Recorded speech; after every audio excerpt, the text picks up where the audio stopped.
Shalom Bapak Ibu semuanya. Ya, bisa dibuka grup WA-nya ya. Jadi tema yang akan kita pakai hari ini adalah nama juru selamat. Jadi nama juru selamat ini perlu dari awal ya dijelaskan supaya Bapak Ibu bisa memahami. Kalau Bapak Ibu nyebut nama itu tuh apa yang kalian pikirkan gitu ya. Jadi kita tuh prinsipnya harus tahu siapa yang kita sembah gitu ya, pribadinya seperti apa. Terus kalau kita nyebut Yesus, kita nyebut Yosua dan macam-macam nama itu tidak hanya ngomong kosong gitu. Jadi tidak hanya mulut yang mengucapkan bunyi, tetapi pikiran kita itu memahami arti dari bunyi itu gitu ya. Nah, jadi di sini saya kasih dua foto. Nah, jadi kita akan melakukan studi kata kecil-kecilan ya di sini tentang nama Yosua atau Yosua. Jadi sudah berapa kali saya sampaikan bahwa kita menggunakan ada hanya ya, jadi Yosua atau Yahusua karena punya makna penting. Kenapa harus ada ha? Itu ada fungsinya, gitu ya, ada rancangannya. Jadi tidak sekedar main asal gitu ya. Jadi kalau kita bandingkan yang umum digunakan di gereja-gereja global ya seluruh dunia. Jadi yang paling umum tentu Yesus ya. Yesus, Jesus gitu ya kalau di Inggris, atau kalau orang-orang Spanish J-nya dibaca H ya. Kayak di film-film Spanish juga begitu nyebut. Jadi J-nya dibaca seperti H gitu. Yesus gitu ya. Jadi J-nya nggak kelihatan atau Y-nya nggak terlalu terdengar. Nah, kemudian kalau di gereja-gereja yang mulai belajar Ibrani atau Aramaik, dia akan nyebut Yosua.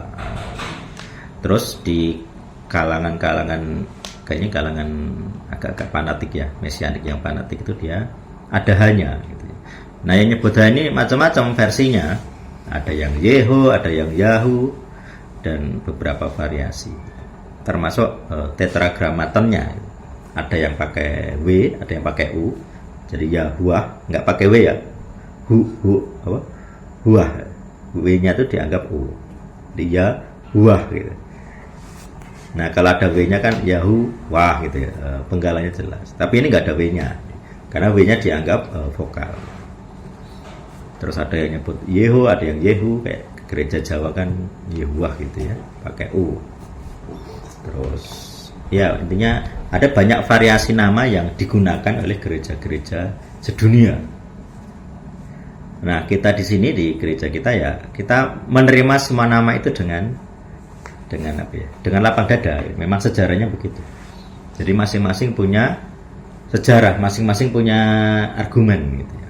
Misalnya gereja-gereja Eropa yang nyebutnya Yesus gitu. Karena memang teks Yunaninya nulisnya begitu, kayak Petros, Paulos gitu, semuanya os. Lalu di dalam terjemahan di O-nya ini dibunyikan U gitu ya, Yesus. Jadi O-nya nggak terlalu kelihatan. Jadi lebih kentara U-nya. Jadi ada yang nulisnya Petros tapi dibaca Yesus. Jadi variasi pengucapan. Ada yang pakai J, ada pakai Y, ada yang pakai Yesua, ada yang Yosua. Nah, sekarang kita belajar kenapa ada hanya adalah karena ada nama sucinya, ada 4 huruf itu. Kalau kita bicara nama Yesua yang sering dipakai, yang paling umum ya selain Yesus, kalau diartikan di kamus itu kan artinya dialah juru selamat atau dialah keselamatan. Jadi Yod di depan itu artinya dia, Suwa itu artinya keselamatan. Jadi kalau orang ngomong Yesua itu artinya dialah keselamatan. Itu yang paling umum. Nah, makanya ini yang jadi perhatian kita. Ada sejarahnya penyebutan nama Yosua itu. Kalau teman-teman melihat nanti kalau Bible reading ya sudah masuk kitab Ezra, lalu kita bagai nanti teman-teman menemukan ada orang dengan nama yang sama, tapi nulisnya beda.